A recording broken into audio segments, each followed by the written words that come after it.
Դուք այս ընթացքում, այսինքն քանի որ նաև երեք խոսեցիք տղաների հոգեբանական վիճակի մասին, չեք փորձել շատ հարցեր տալ միջադեպի վերաբերյալ, բայց այդուհանդերձ ուզում ենք հասկանալ տղաները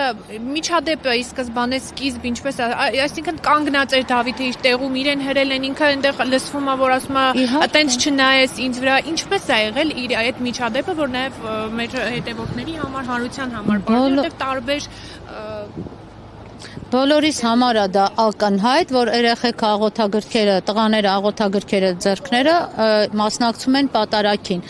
Հրելով, հրմշտելով ներս են մտնում, տեղ են ազատում, որպեսզի տանեն ամենասկիզբը մարդը կանգնացնի։ Եթե կտեսնեք, մինչև տղաներին հասնելը եկեղեցու սկզբնամասում արդեն իսկ այնտեղ սկսվում է այդ աղմուկը, աղաղակը, որ մարդիկ ասում են մեզ մի հրեք, մի թողեք, մի մտեք այստեղ եւ այլն, տարբեր տիպի խոսակցություններ։ Հերթական անգամ երեխեքին նույնպես հրել են, Դավիթը ինչ է ասում է, ես ուզում եմ իմ տեղը կանգնեմ, այսինքն մարդը կանգնած աղոթում էր, իր աղոթքներ անում, իրան հրում են, խցում են, ասում են, չէ դու ստեղ աղոթք մի արա, որտեղ ստեղով պետքա չգիտեմ, մարդիկ անցնեն։ Այդտեղից է սկսվել այդ ամենը։ Անջատում եղբորից դեպ նաև այս հանգամանքն են, որովհետև իրանք շատ կարևոր հանգամանք ա մենք հետո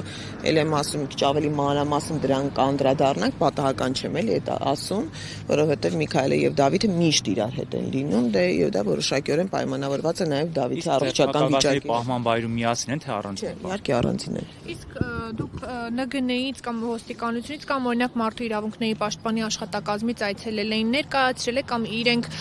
պահանջեն պատասխան թե ինչու ներքին գործերի նախարարության ոստիկանությունը նման կերպ տղաներին բերման ենթարկեց։ Այսինքն նրանց չէին եկել ասել ներկայացեք ոստիկանություն, որ հրաժարվել էին։ Չէ, այստեղ հրաժարում չկա, ինչու նման կերպ, ուրեմն երբ որ ես ինքս տեսա նկարը հանում էի, թե ոնց են երեխաներին մտցնում կենտրոնի բաժին, քանի որ բարձա չէ մենք օրվա մեջ քանի անգամ ենք տեսնում այդ կադրերը, հա, ոստիկանն այնպես լավ պատասխան տվեց։ Մենք էլ ենք նկարում Իսկ նկարում են, թե արդեն այդ ում համար են նկարում եւ ինչի համար է, կարծում եմ, էս էլ է պարզ, սա ինչ որ անձի համար է։ Սա ուղղակի մեր պետությունը լծված է ինչ որ անձի, այն որ ասում է բավարարելու համար, հոգեբանական իր այո։ Երևի։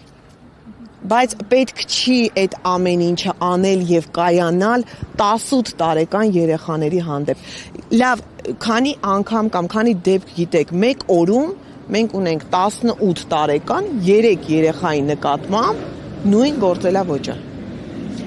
18 տարեկան 3 երեխա հայտնվել են ԶՊՎ-ում, որովհետեւ ուղղակի հայտնվել են մի վայրում, որտեղ հայտնվել է կոնկրետ այդ անձը։ Ինչ-որ sense այս ամեն ինչը, հա, ինքը շատ վտանգավոր, ինչ-որ նախադեպ է, վտանգավոր բան է սերմանվում հիմա։